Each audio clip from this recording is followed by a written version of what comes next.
half ng 10 liters. Ayun po yung proofs niya. Ayan, shoutout sa inyo. Good morning guys. Good morning. And pasensya na hindi ko masyadong mabasa yung ano ngayon. Medyo nagmamadali rin kasi tayo dahil papasok na tayo sa work. Ayan. Ayan ang gamit natin guys. Marie cut liter. Ayan, check nyo lang sa yellow basket natin sa mga gusto mag-avail nito. Isa sa mga kilala na rin at sikat na isa sa mga cut liter na kilala dito sa ating bansa. Hindi ko alam sa ibang bansa. Ayan. Ayan, napili natin, charcoal. And then may iba't iba rin silang scent. Ayan, check nyo na lang sa shop nila. Ayan. Check nyo lang sa ating yellow basket. Kung ano yung mga other pa. Alam ko may lemon. Ayan. Ayan siya, nagkalat na tuloy siya. Ayan siya, enjoy sa cut liter niya. Okay. Snow, tama na yan. Ako na bala dyan. Nagdudumi ka pa ba? Ako na bala. Nahiyak. Ayan, nahiyak siya kasi natabunan niya.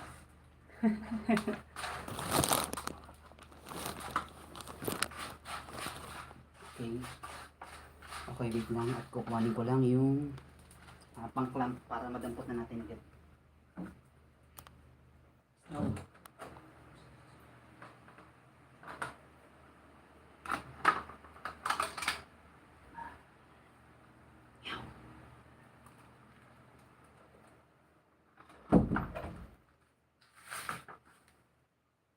Okay, at dadamputin na natin agad ang kanyang kalat.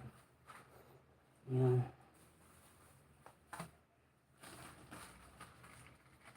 Ito yung plastic natin. Hindi, kailangan maliit lang.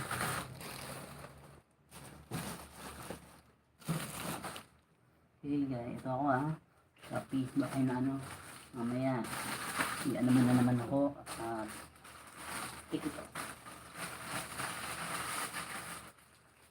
Okay, ayan, dadamputin lang natin yung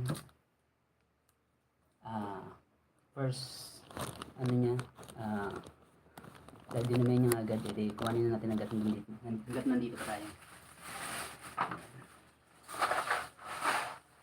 Ayan siya, ano siya, fine siya masyado guys. Hindi siya mabango, hindi rin ano, talagang ano lang. Ayan.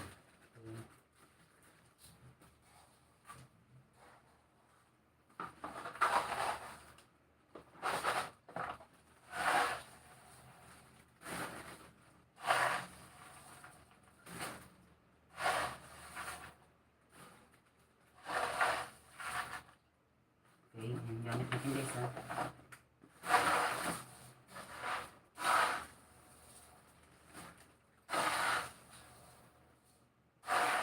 yung amoy niya, amoy uling. Kasi charcoal scent na siya.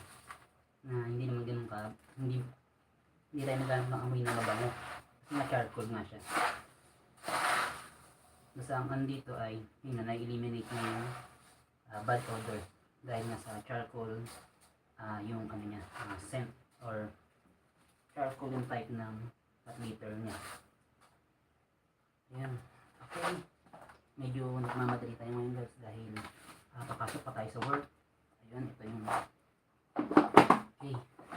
Pero isa to sa daily routine natin as a parent, kaya yun nga, talagang kailangan natin gawin kahit na ano mangyari. Ito, yun nga, pwede natin sinasalin lahat dahil ito nga, pag sobrang dami yung nakalagay sa ano niya ay matatapon kasi nga magulo sila. Tawag doon, ini-scratch na nila yung hinuhukay nila yung ilalim, yung sand, kaya nadinumihan nila.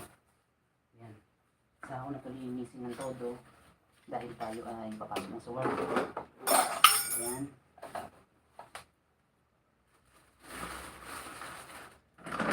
Ayan, tingnan natin guys. Ayan, ito yung bitan natin, cut liter natin ginamit ngayon kasi nag-iiba-iba rin tayo ng cut liter due to yun nga, inaalam natin yung mga iba pang klase syempre na kung may mas maganda pa, mas mura, ayun.